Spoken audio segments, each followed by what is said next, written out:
Fellas, thank you for joining me in episode 1 of what's the name of the podcast? Just the Matt Phillips Biz podcast. Gonna watch us decide the name live. Yep. I feel like there's got to be a real name. Yeah. Maybe by the end of it, we'll figure it out. Yeah. Yeah. I don't hate like Matt Phillips podcast. The pressure washing podcast. Yeah. No, it's so lame. Yeah. So we want to talk about, I think, the kind of first 3 to 4 months of this content journey. Why we're doing it, where we're kind of at right now, and then just kind of talk about where we're at right now as a business. When we're making this, it's July 8th, 7th, something like that. July 8th. July 8th. Yeah. So middle of summer. It gets a little slower in July sometimes for pressure washing, as we know. So trying to ramp as much work as we can right now, but got 30 minutes of downtime. So we'll get a quick pod in. So I guess I'll start with just, I think some of the audience would be curious, like why we're doing this, uploading, all this fire content for free, right?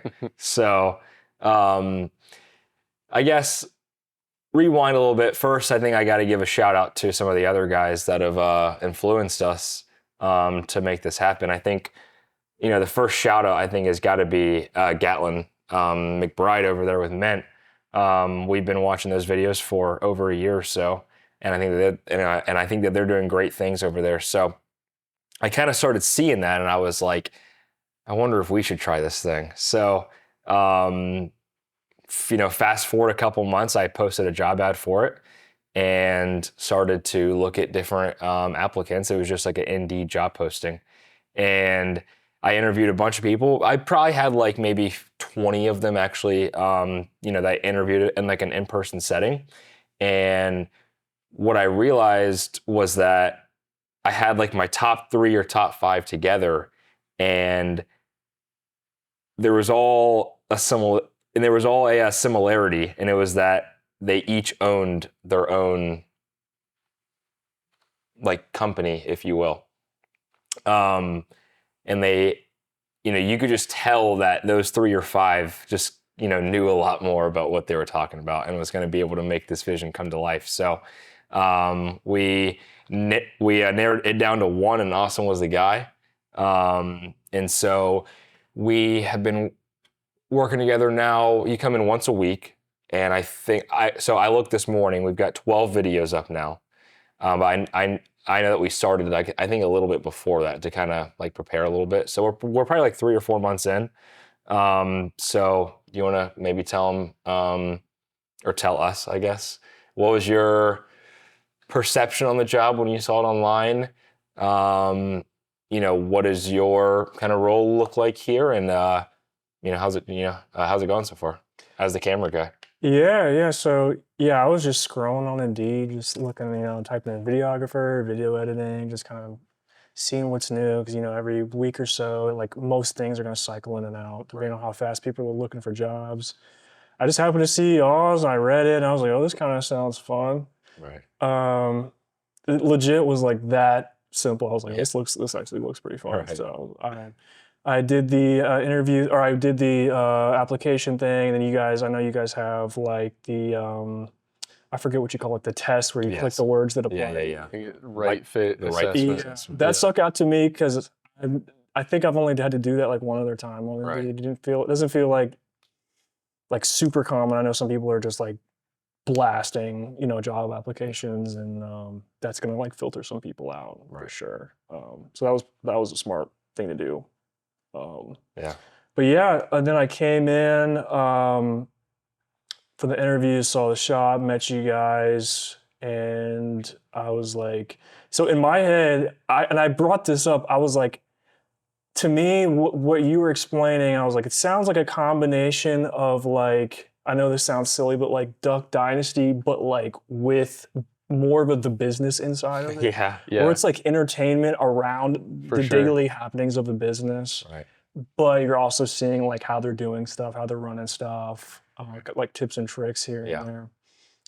So that's kind of like what I was thinking. I was like, okay, I'm gonna have to like be able to take things that like aren't necessarily like storylines and like craft Make it narratives a around it. storyline. So it's going to be like very in the moment, quick thinking, like shooting things in a way where when I edit them, I can like craft a story around them and make it clear. Yeah. Um, I love it. And so There's always stuff going on too, like Yeah. crazy situations or just like problem solving that makes for an interesting video. right. yeah. I think there's a lot of times when you're coming in, it's with a plan of like, we're going to talk about this or we're going to have this focus, and then something Mm-hmm. comes out of left field and adds to it a little One of y'all bit. gets a call and you're like, Boom. who did what? Yeah. Yeah. Yeah. Yeah. It's funny. We've had this conversation multiple times. It's like we only put out 12 videos, and I'm already like, I feel like every week it's like, what are we going to film this week? Or like, am I going to have something to film? But I think there's always going to be something. Stuff is always Definitely. happening. Stuff's always going on. And even after the last video, you even seeing how much things changed, like incrementally over the years, like it's going to be just like that with like Right. ideas and stuff. Like as For things sure. change, you'll have more stuff to talk about. 100%. Yeah. We were talking a little bit about like recently there's been a lot of like focusing on like where we've come from and how much has changed, and then focusing on different things like a technician's day to day or an estimator's day to day, stuff like that, like current day, how things work. We were also talking a little bit about maybe doing some more like educational stuff, because I know Matt has always sent me Gatlin's videos and sent me videos from some other channels over time. Since we've been learning from the very beginning, we get a lot from YouTube.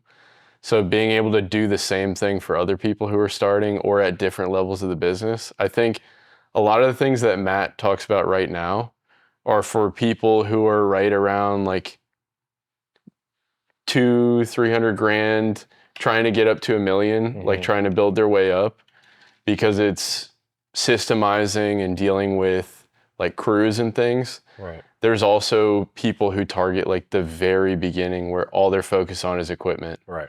And at this point, for us to talk about equipment is like, it doesn't feel like, it feels like so disconnected. Like that's a given, how that stuff works. Right. Now let's talk about business. I think maybe branching out a little bit and doing a little bit of both too could be cool. Yeah. Reaching different audiences. Yeah, I think that's something that we've been talking about, is maybe exploring with different types of videos and kind of getting some different things. Because I feel like, so right now, like, how would you describe our videos? Like educational / like vloggy, if you will. Yeah. They're always 20 to 25 minutes long, somewhere in that realm. So I think maybe, I don't even know what all we could experiment with. Hayden brought up the idea of doing like what he just said, like a equipment focused thing. So we could name it I'll make it up, like a bonus video dash surface cleaners or something. And he's just kind of talking about, like the troubleshooting, which ones to pick, whatever. Yeah. We could do some where, some people probably don't want to watch us, joke around, and they kind of just want me to like get to the point. So I could probably do some where if I'm talking about a subject, I'm just like, here's 10 minutes of what you clicked on, and that's the video. Some like crash course or something Right. like Like that. the last Gallon video. Yeah. Yeah, that one was great. that was good. He Yeah. talked about the same subject basically in the video before that we watched, Yeah. and we were going back and forth, and And that one was kinda more like like the ideating vloggy on it. one before Yeah. that. we were like ideating on it and taking notes and like saying like, what can we get from this? And then the next upload is legitimately just Straight like the notes that we just took from the video Right. before. So So yeah, I That think can be there's cool. plays like that, because I'm sure we all have this. I'm sure there's channels that we watch and we want to watch like the entire video, like beginning to end, and just see everything. And then I'm sure there's a lot that we click on where it's like we just like skip to the point of like the Yeah. thumbnail and like listen to that, and then we're gone. looking So- for the little spot that says like most people pause Yeah. here Yeah. or something Yeah, like that. Yeah. So just like honing that in. But yeah, so why we are doing this content project, I've given y'all many reasons. So if I forget one, then mention it. But I think the real one for me, if I boil it down, has got to be the relationship aspect of it. And so there are a lot of people that are smaller than us right now, and there's a lot of people that are bigger than us right now. And I know that,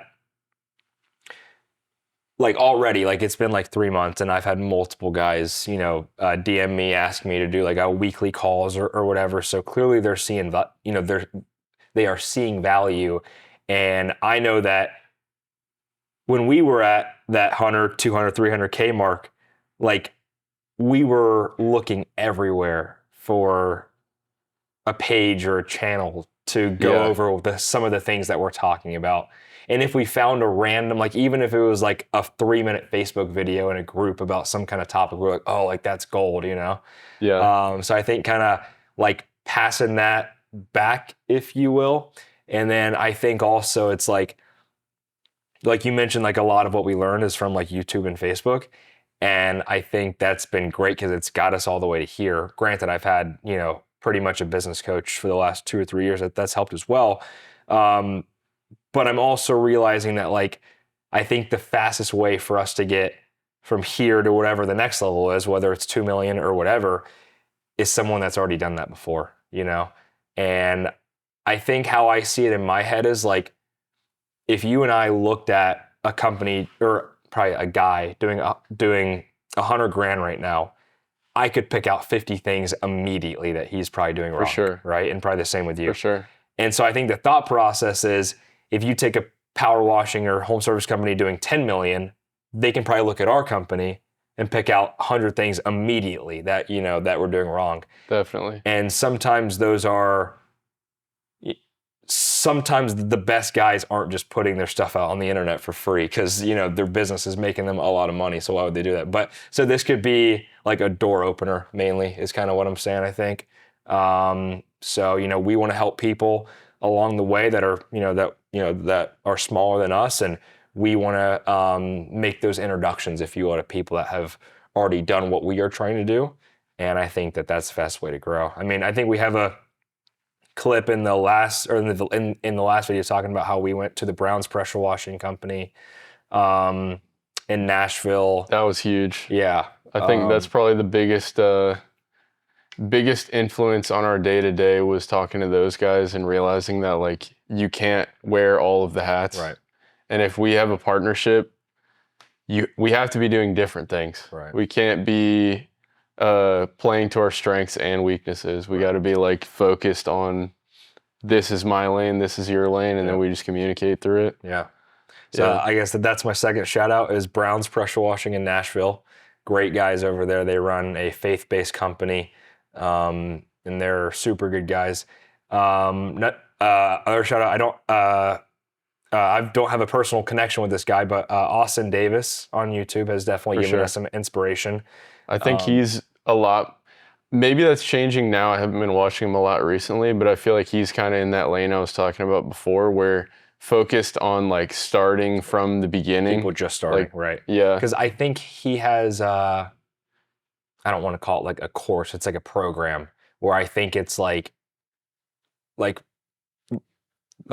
to X amount. Yeah, like 0, like 6 figures or something like that. So, and then you get your guys that are, your Hermosis that are teaching you how to go to 100 million. So there's all kind of levels out there. But yeah, I think that's kind of the main reason of why we're trying to make this happen.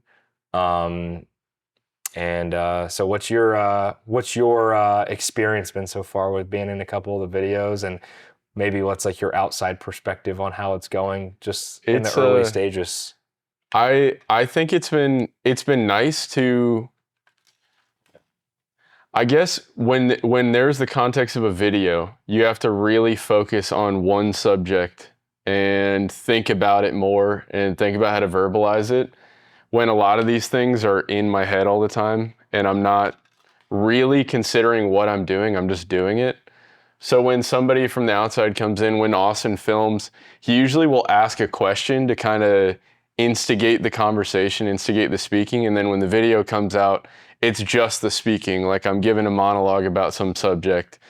But it's really him kind of driving out, like asking good questions and me having to think about like, what does make this customer our ideal customer persona, like the kind of person that we target?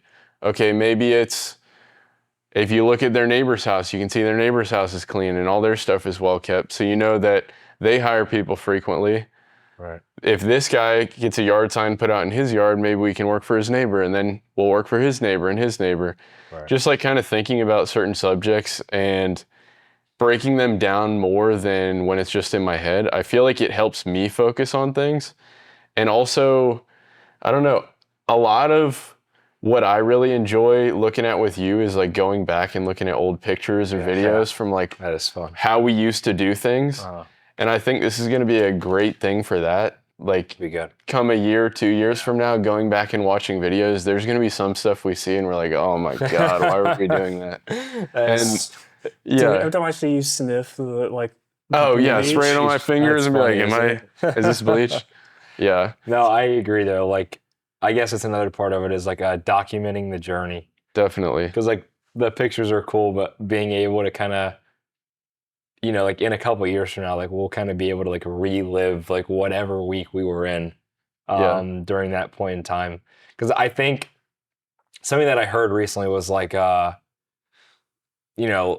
like obviously in your life, like you have all these things that happen every single day, every single week, month, whatever.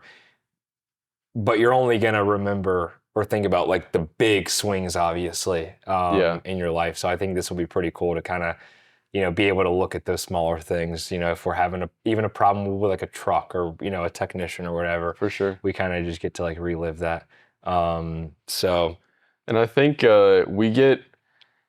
if it was us making videos ourselves, we're going to be filming on the topics that we focus on and like only the things that we do day to day, but that doesn't tell the whole picture of like what we do as a company. Right. And with Austin being able to go out and like do a day in the life with the technicians, day in the life with the estimator, Right. with you talking about sales and marketing stuff, with me talking about like some of the issues we've had and like trying to deal with callbacks and things like that, I feel like you really get the whole picture of like what it is to operate in a business of this size and the things you need to focus on.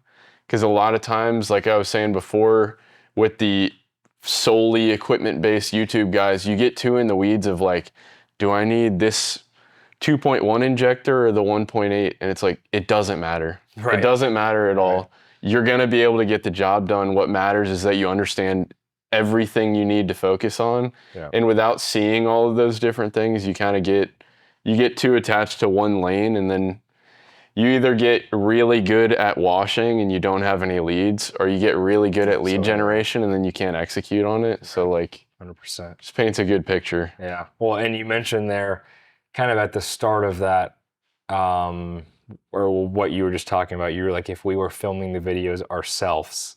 So that was a thought at the beginning, like before we started interviewing. The obvious goal was to save money, right?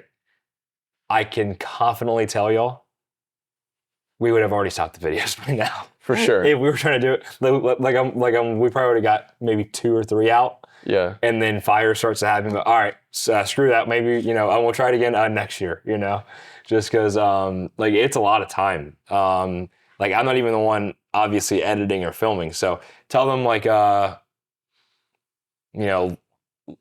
like, what does it look like as far as, because we do like the weekly calls, we text Tuesday nights to get the plan, you're filming, you're editing, the thumbnails, the titles, like, what does that look like? Yeah, so kind of like you said, we have a call every Monday morning just to kind of go over like ideas, kind of like usually just kind of like spitballing general ideas of what we could do. And usually we'll kind of have like, okay, this is what we're going to go for. And then I'll kind of mentally start preparing ideas and like questions and stuff. And then you'll prepare on your end too. And then we shoot Wednesday, so I should preface that. And then Tuesday night, I send you another text and we kind of get like the locations and times nailed down. Yeah. And then Wednesday, we're pretty much just filming most of the day. The thing I always try to do for stuff like this is not, or I should say for vlog type stuff, is I try not to be like too redundant with the shots, or I'm just gonna have like way too much of the same type of footage. But the informational stuff is pretty straightforward. Just let the camera run, but then I'm just kind of hanging around looking for little interesting moments, grabbing little sound bites.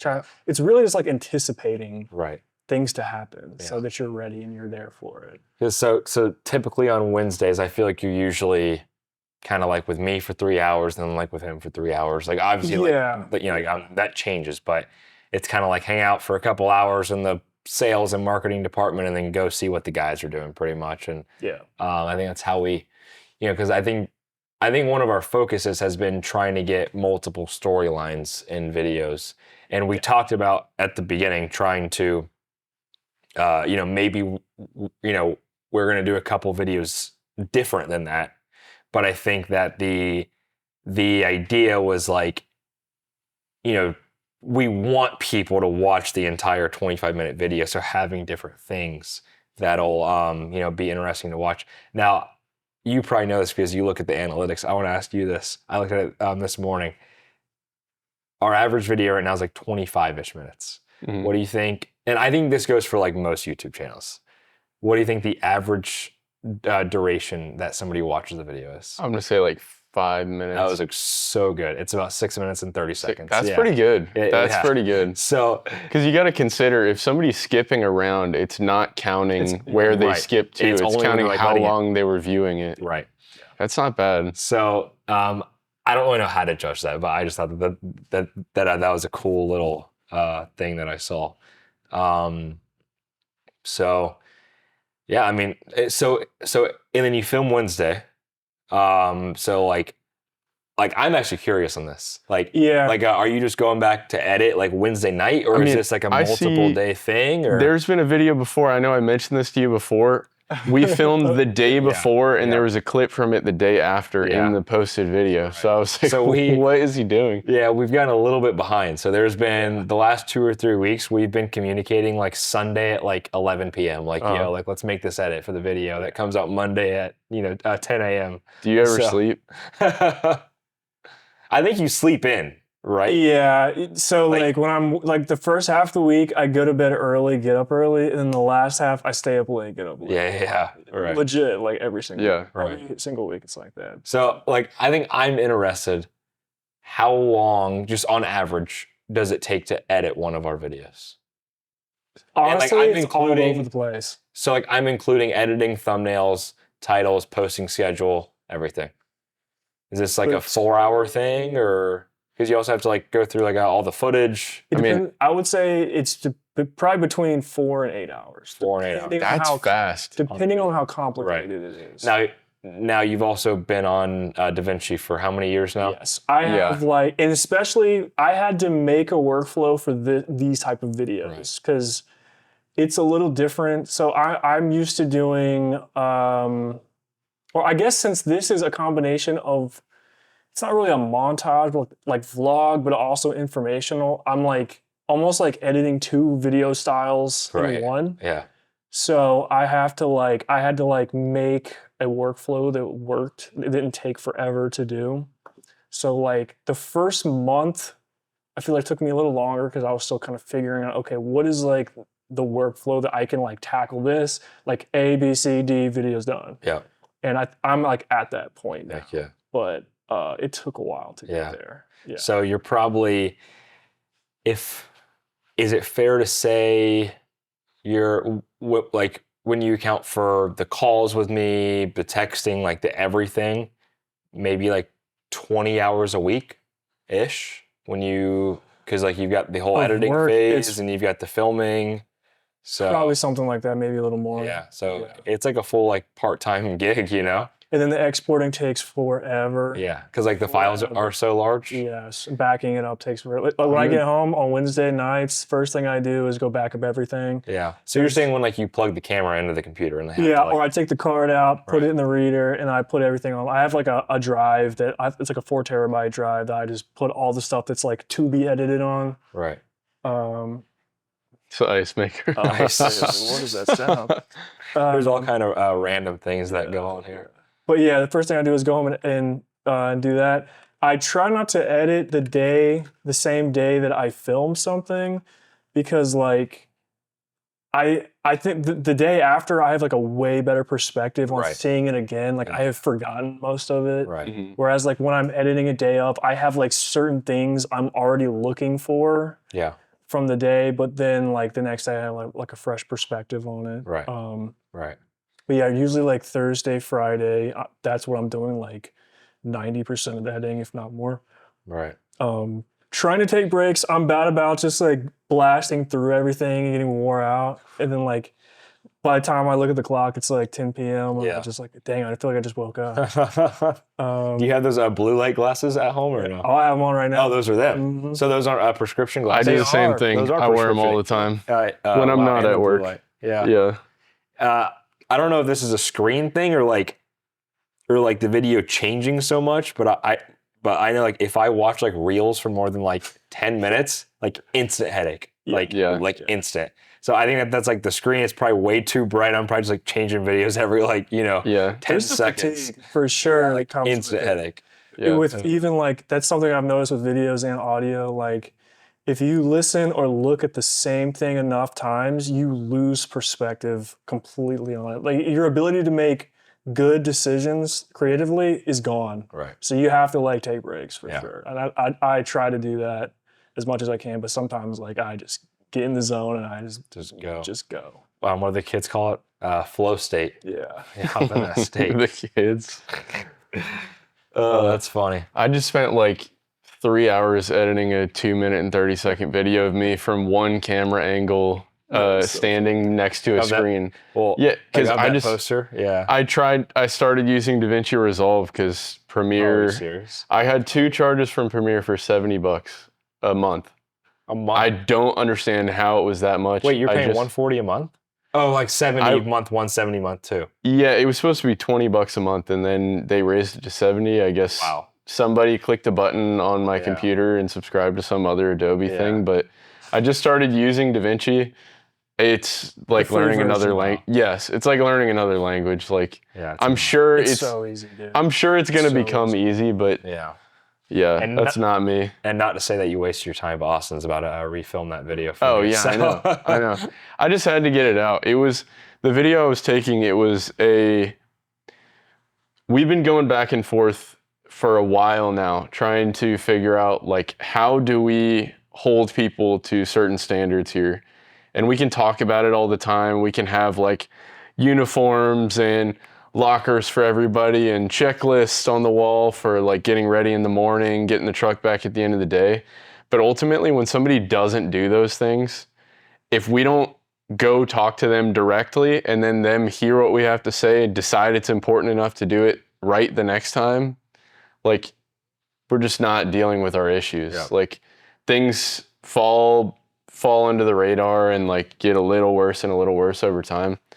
So actually, from the last Mint video that we watched, the one that Austin was talking about, we spent a lot of time taking notes and kind of thinking about like how can we apply something like that towards our business, like a write-up system, and having set standards so the technicians know what is good, because we can talk about all the time like what's not good and like what falls below our expectations, but unless you explicitly say like this, and this is what you should be striving for, like it's kind of up in the air. While there also being a consequence or a some kind of a punishment. If it's not same thing. Because I think that's where my head was at. So yeah, like with the whole, like I think it's fair to say over the past, year maybe, if we had to take one department that's been the biggest headache, it's production. For sure. It just feels like, and I know that there's been multiple guys who have told us this, but it's like building the team once you get to a certain size becomes like the game, And that's not to say that the other things just get easy, right? That's still my full-time job as well as other people's full-time jobs are in these other things. But, it's gotten tricky. And so it's like, at least where my head was at, because you're the one running it, I'm kind of looking at it from the outside perspective. So what I was perceiving it as was like Monday morning meeting. A lot of what you're saying is kind of going in one ear, out the other ear. Okay, great. The meeting's over. Let's keep doing what we've been doing. Like that's how the techs were perceiving it. I felt like, because again, it was like, and like not that we're being like meaner or stricter. There's just like policies in place.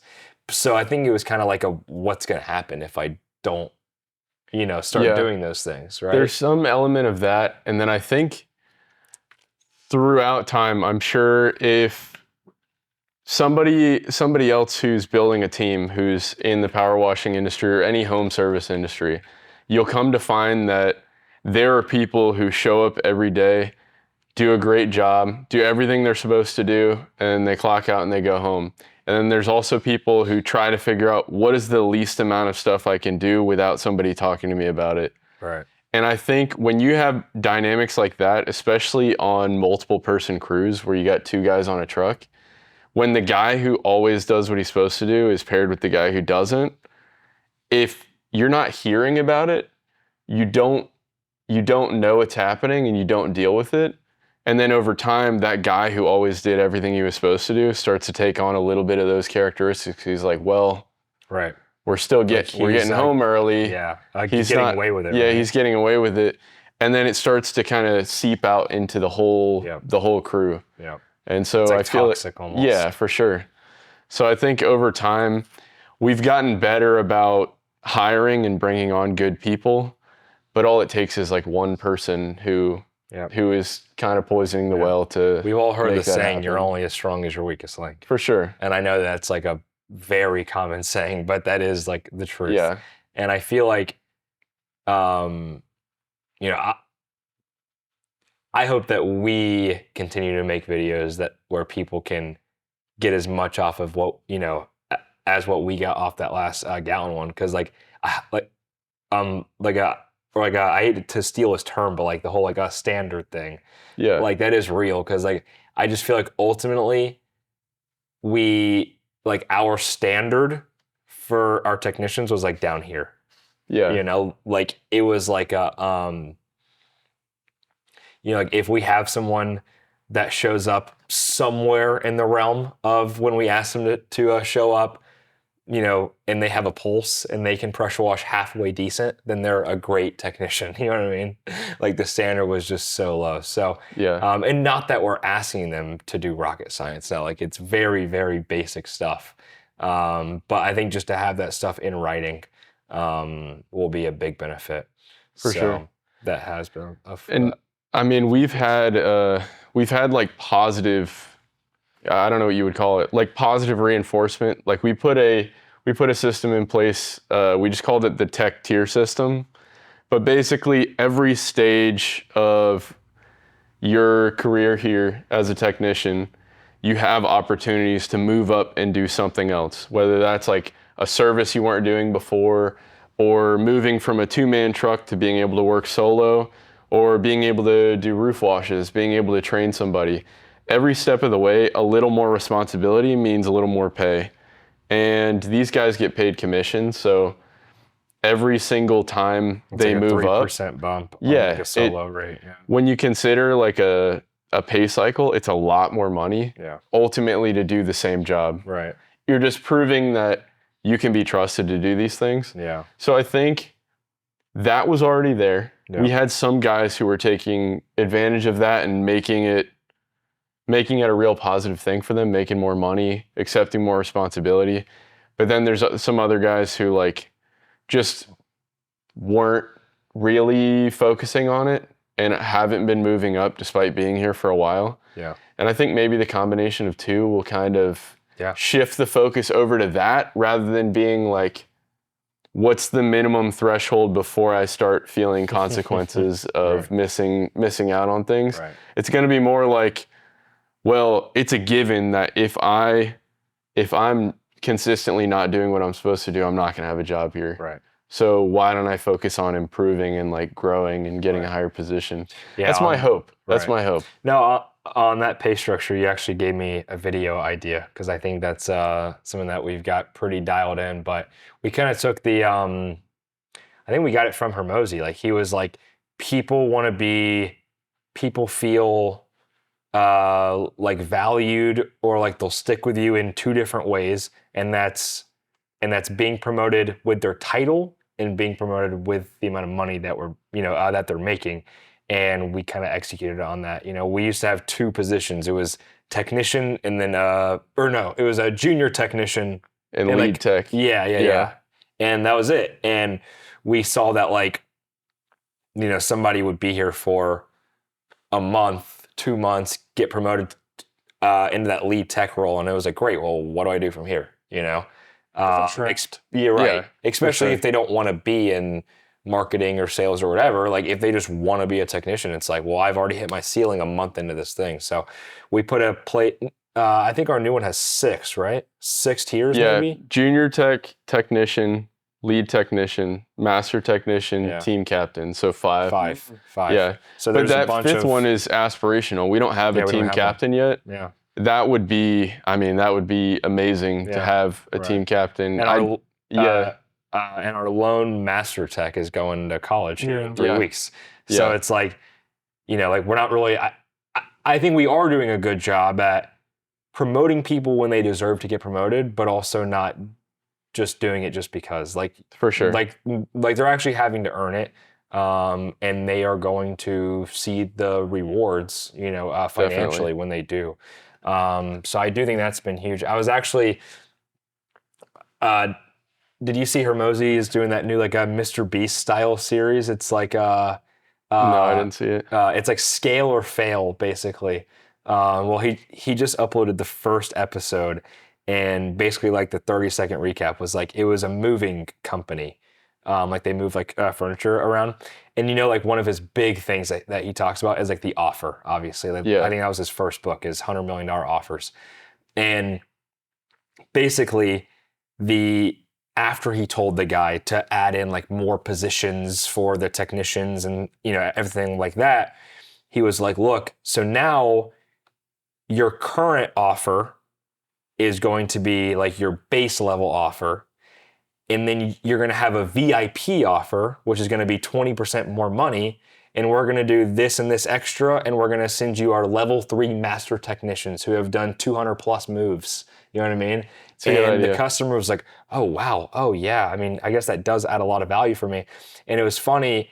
I probably just explained that horribly. But if they watch the video, it'll make way more sense. But Bruce Beaumont, he's doing like the doozy thing. Yeah. And he tried out yesterday like his version of like a VIP offer where he was charging the inbound calls like 20% more for the monthly poop scooping services, and all 3 went with the VIP option. And he was like, that's 20% more than what, that's like, a lot. like that's a lot. Like when that's you're like at scale like that. So like there's like simple things like that, and it's like, you know, it's like I kind of switched the topic completely, but like I've heard Hermosi talk about offer how many times? 1 billion times? Yeah. But until you just like sit down and like really get it dialed, there's so many opportunities out there. I mean, I can imagine from a customer perspective, adjusting that to kind of what we do. If the salesperson told you we have this price, and that would be our technicians who are going out there to take care of it. Right. And then we have this price where we send our master technicians out. They've been working with us for a year. They have this, and this experience. Who is going to go with the technician? Because they're going to go, oh, they're going to mess it up. Yeah. And and there could be...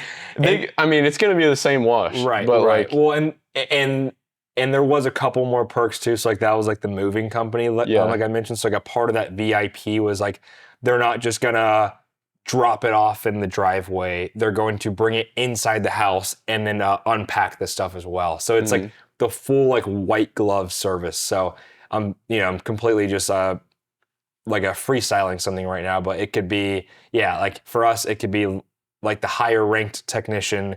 And then we're also going to, wash all the furniture down and clean all the cushions and just kind of like do like a full like white glove service like with this VIP. So it'd be more than just the technician, but I think we have that to an extent right now, because we sell packages. Right now we do. We have like different tiers of certain washes. So for example, like a deck wash, you would have basic, deluxe, premium. Yeah. Basic being the customer removes the furniture. Yep. We wash the surface. The customer removes it back. Yep. Deluxe, the technicians will remove the furniture, wash the surface, and put it back. Yep. Premium being the technicians will remove the furniture, wash the surface, wash the furniture, put the Right. furniture back. Like, you give them different offers instead of it being like, I think it might have been Hormozy that said this, Yeah. but like, don't offer ultimatums, offer options. Yes. Because if you offer an ultimatum, somebody is saying yes or no. Yeah. If you offer them options, Yeah. they've already decided that they want pressure washing done. Now they're deciding what level of pressure washing Right. do I want done. Correct me if You I'm give wrong. yourself the ability to make a little more off of that project. I could be very wrong. That one might have been a Tommy Mello. It might have been. Yeah. I think it might have been. It They're- blends together. Yeah, they all say Yeah. very similar things. But then the conversation comes in of like too many options for a customer. For sure. Because if we're trying to do the whole service plan thing as well, imagine a world in which we have a la carte pricing, we have regular bundles, we have the VIP bundles, we have the service plans. It's just like, holy cow, it's like there's way too many Yeah. options right here. I'm out. You know what I'm And saying? then before they even start deciding what they want, the estimator's explaining to them what all of these services Yeah, are it's and just- how it's done right. and stuff. It's It's just just like, I don't so want to much. hear anything else. Right. Like, So then it almost comes a point of like making a decision, or obviously you would do like math behind this, but like what is, the better option, whether you're basing that on profitability or on the long-term play, whatever. Like, is it smarter to just dive like all into service plans or to go for this higher ticket one-time price? And so I remember I we don't know talked, the answer to that question. I but remember we talked about like, do you offer the service plan on the initial visit or do you offer it after they're happy with the wash? yeah, Because obviously if you break it down and you do an individual wash, they're going to spend more money on that one-time wash because they're getting all these services done at full price. And then you offer them the service plan. You say, hey, since you're happy with this, next time we come out, we can get you on a service plan. Yep. Come out here more regularly for less money. Right. But then you've already washed it. Yep. And they don't need it washed again for another 12, 15 Right. months, depending on Yeah. what service you did. So like, So take a guess. Also. it's a weird balance. So I want you to guess. We used to, or when we first tried to do the whole service plan thing, like Hayden's saying, we would pitch the plan after the first job was done. Take a guess. How many total plans did we sell? With that method, I would have guessed not a lot because it's like a delayed thing. They don't want to think about it Yeah. because it's out of sight, out of mind type Yep. thing. I would guess your rate is not good. 0. Yeah. Yeah. 0. And last time I'll say, or on the name Alex Ramosi, but he goes, he gave the analogy. I think a guy was on a call with him and asked him like a similar question, and he was like, if I'm at a fancy restaurant and I get this 12-ounce steak or whatever, like I'm going to love that steak while I'm eating it. And if before I get my steak, my server offers me the sides and the drinks and the cocktails, and I'm probably just gonna get it all, right? Now, after I finish that steak, if they come and they say, hey, do you want another steak? It's like, no, Yeah. That, that That's the time clock. clock. yeah. We have a time clock on the wall in here, and the setup for this thing took like maybe an hour and a half. And it's I so had to set wrong. up like daylight savings and like lunch breaks and all this stuff, and I could not figure out the alarms. Yeah. It goes off twice a day at random. Right. Self-destruct. I don't know what it is. notification.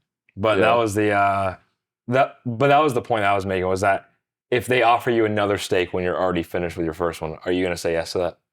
No, you're already full. No. Right? You're already full. Yeah, no you know, way. like why would you get And you're more another likely steak? to say yes to repetitive steaks when you're hungry. Right. Yeah. Right. Or like the sides and like the drinks and the Yeah. desserts and all the stuff. So what makes you decide to offer the service plan versus the one-time yeah.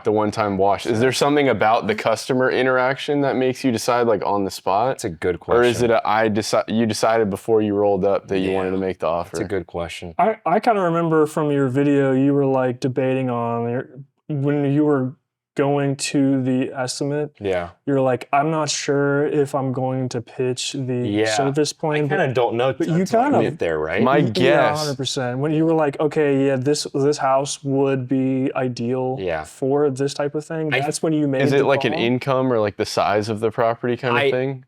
I I think it's when they're kind of requesting a lot of things to be cleaned, obviously. I think when I've got one of those people that's like, hey, Matt, I only want my driveway clean. Like, do not quote my house or my deck. Like, I'm not going to go with y'all. If like you try and quote those things, then it's like, tough to pitch the plan. But Yeah. if you've got a Miss Sally that's like, yeah, I just want everything done. The house, the windows, and the driveway. Yeah. You know what I mean? It's kind of like, If it's like try under and pitch. trees or something, Right. where it's going to It's get gonna dirty keep getting in 6 dirty. months anyway. Right. Yeah. So then obviously the play is, making, well, I mean, a lot more money in the first 12 months, but then ongoing money as well. And I think the kind of idea behind it is like, if we, like, let's say we had people paying $125 a month per average. Our average is much higher than that, but let's just use that as the average. What's that times 12? Is that 1,500 or is my math wrong? Are y'all fast at that? I mean, Or you're way 20, faster than I am. 12. I could never do that on the It's probably around there. 12 times 125 is 1,500. So I think the idea is like if we could like all these like regular neighborhoods, like if we could have everybody paying $1,500 a year for their cleaning services, like that's going to add up a ton. For sure. If we have 1,000 houses on that, that's a lot. Because right now it's like we have a lot of repeat clients, but they don't repeat annually. They might repeat every 2 years or 2.5. And they do it when it's or bad. 3 or when it's bad. Yeah. We're just coming back. And so like the cleaning gets faster, the And hourly rate goes up. More often than not, they're calling in our busiest time of the year where we're also trying to reach new customers who could become repeat customers. And so for us, we say like, yeah, we kind of, we just tell the client like how it is. Like, hey, there are clearly many reasons for you to go with this plan option. And for us, it kind of sucks to have to do these services in the spring, summer, and fall. We're kind of doing it because when we load up a ton of these and we have all that money coming in the November, December, January, February, March, that's going to be really nice. Yeah, when things go really bad. So I guess that kind of brings me to a point. What if we do this for anyone that's still listening? Maybe like the 3 people left. Wait, we're not doing 3 hours? Anyone that's still listening, because I just mentioned the winter, so I've kind of got something on my mind. I can go first. Well, what if we just each go with like something that's kind of on our mind right now, or maybe like it's like top of focus, and we're trying to fix that thing in our business right now. So I just mentioned the winter. So I think I've known for years that fixing the winter would almost single-handedly fix this business. This past winter, if you combine December, January, and February, we were probably negative $50K. Mm-hmm. And that was a large portion of our bank account, as you can imagine. And like, I kind of know that's a thing. So it's like, and I think I've said this in some videos, but I just talked about the kind of service plan thing. And then obviously the Christmas lights have become a bigger and bigger thing for us. So, I think I'm in a focus where it's like, obviously in my day-to-day, I'm still, I'm doing estimates. I'm running the business. But when I have free time, I think focusing on how do we do more Christmas lights this year? How do we stack plans faster? Because if I can even get it to a point where the winter is break even, like that would be like, that'd be great. Like insane. Like we would think about it. Like we would raise profit by $50,000 if I can get it just to break even. And so I think where I'm at is like, if I can, grow lights from 120K to I think 300K is in play, with a lot of work. And we're at 25 plans right now through like 3 months. So we're selling like a little less than 10 a month. So if I can increase that volume and keep stacking those, then I think that could, I think that's the biggest thing on my mind. And it's funny because I've heard Mike Andes, that's another shout out with Augusta. Like we've only heard him say it a million times, like fix your Q4, like because there's a lot of home service businesses that'll have 3 great quarters and then they let the Q4 just ruin the entire year. The end of the year becomes let's buy all of our equipment all at once. Right. Business is down, revenue is down. Let's spend the most money we possibly could throughout the year. Right. Like right now we have. I was looking at the reports. I think we're like $40K in fixed expenses basically. In the month of January, I think we did like 10,000. So that's just like -30, like right up the thing. Gone. See ya. You know what I'm saying? Like that's a lot. Yeah. So I think that's kind of my focus. But it's funny because it's kind of been my focus for a while. It's just not really something that I can just fix like that. It's like a time-consuming play. But I also know that that's probably the single biggest lever in the company right now because that could, raise profit by a lot. So what about you? What do you focus on? I think my main focus right now is kind of driving motivation as much as I can with the technicians. I feel like there's only so much you can do from the outside when it comes to motivation, but I think kind of making some structural changes that could influence it positively, like what we were talking about before, implementing a write-up system alongside the technician tier system. It means that we hold them to standards first and foremost, and then once they're abiding by those standards, they're already doing well. It makes it really easy to stand out when you're already following all the standards expected of you. I feel like that could drive motivation a good bit. Also, just we're hiring like around the clock. We're always trying to top grade. We're always trying to find a good team. I think changing the way that we present this position to people, I think we made a mistake in the past of this is a commission-based job. When you tell people like if you get better at your job and you get more efficient, you can get home sooner. All they're thinking about is like, I'm going to go as fast as I can and I'm going to get home at 2:00. Yeah. Instead, I think the motivation should be more like, it's 2:00, I'm done with my jobs. Let me call Grant and see if he can throw something else on my schedule. I can make another $100 or another however much, another $50, like something small. Yeah. I think having the mindset and attracting people who are more money and growth motivated could be a big change because you're talking about doing like 300K in lights. Right. If nothing else changes right now, we can't with the can't do it. Can't. Not possible. No way. We need to have people who are motivated to do more and make more. Because I can have everything like dialed from marketing and sales, but if we don't have people to put the lights on the house, you know what I'm saying? And we can have the trucks to do it too. If people are like calling out and not showing up and like dipping out right when something finishes instead of finding another opportunity, like just can't make it happen. I think that's the main thing is focusing on hiring, targeting people specifically who are hungry and motivated to make more money. And a lot of that comes from how the job is presented to them and how their first few days on the job are displayed. Yep. I think we got a little informal with how we introduce people to the job, depending on like, it was kind of by need. Right. When somebody started here and we had a full schedule and somebody called out, it meant that we were just taking their place and it was the guy's first day. He's never washed before. So all of a sudden, to make sure the jobs can get done, I'm doing like 75% and I'm kind of talking to him about stuff and handing it to him every once in a while, when really it needs to be like, emphasize that when you do this job, your goal is to be self-sufficient and efficient so that you can grow quickly, you can do more, you can make more money.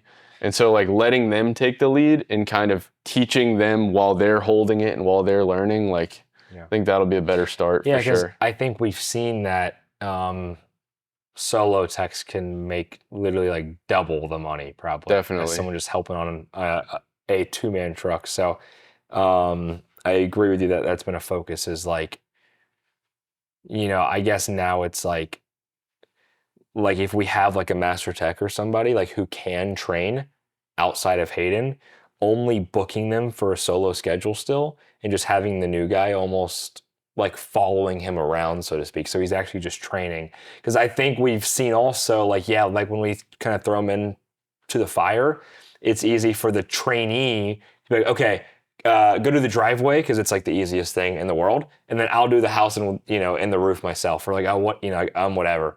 So it's like they just like throw them on like the easiest thing possible, and then they just go do everything themselves, and then like they never get trained. Yeah, fast forward a month, they've been taught how to do all the services, but because of that first week or 2 weeks where the trainer was putting them on the driveway, Right. every job they roll up and they do the driveway.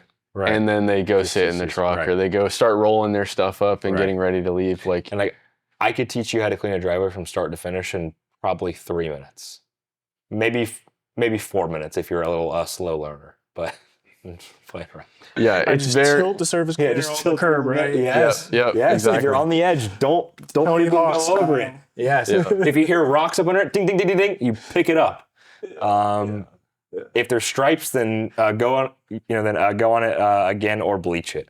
But yeah, those are all focuses. Anything that you're focused on, like with me, from like making the videos better or changing new styles or new things on reels or I mean, thumbnails? this is like so low profile compared to what you just said, but I've been thinking about like since we're doing the podcast, ever since you brought that up, I'm thinking of like, okay, what's the format? Are we having like a short intro? Are we gonna have lower third like titles on people, like thumbnails, Right. particular thumbnails letting Yeah. you know it's the podcast Right. with like the episode number Yeah, and yeah. stuff like that. So I've just been like thinking of ideas and looking at some inspo to kind of, and some of it I have to. I'm very much a person, like when I hear that I have to do something, I will just like run every possible outcome in my brain. Right. But then at the end of the day, a lot of it's just gonna be like once I get to it, it becomes more obvious what I have to do. So like once I get the footage and I'm playing around with it, I'll be like, okay, this would look cool here, this would look cool here. But I just been like thinking of like formatting and style, I guess you could say. Sweet. So it's such a low profile type. I like the Well, that idea was- of doing the podcast too, because I feel like it's a lot of what you were talking about, how there's some of the guys that we watch that do more focused stuff on like a specific topic, and that's the stuff that we really enjoy watching. I feel like on a podcast you can get a little more in depth with like conversations about things instead of wanting to keep the video entertaining. Right. You're just talking at length about things.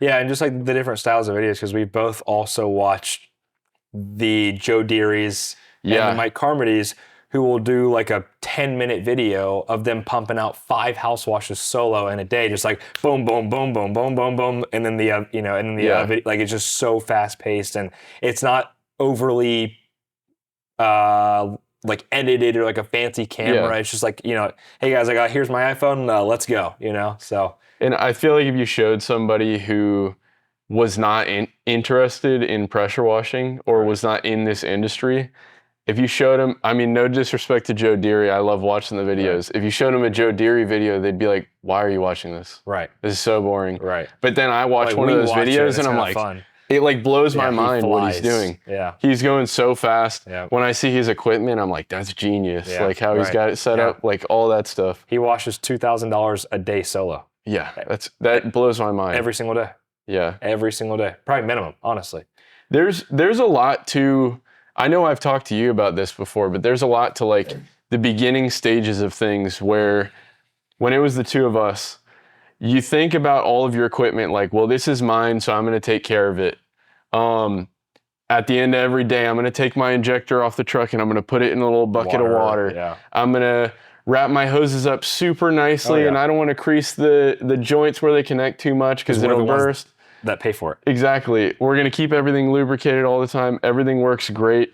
You move really fast and efficiently. We just talked about this the other day. When Matt and I washed together, we rarely talked. We would like communicate in hand signals because it was faster than like talking to each other.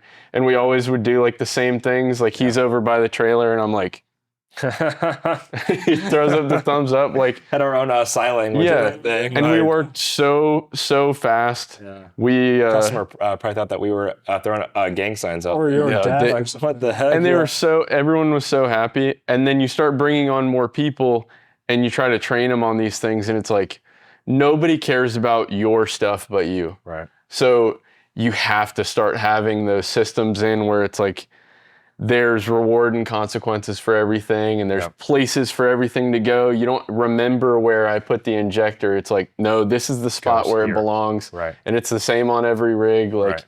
you have to start considering those things. Yeah. And as you grow and as you bring on more people, those things become more and more difficult. Yeah.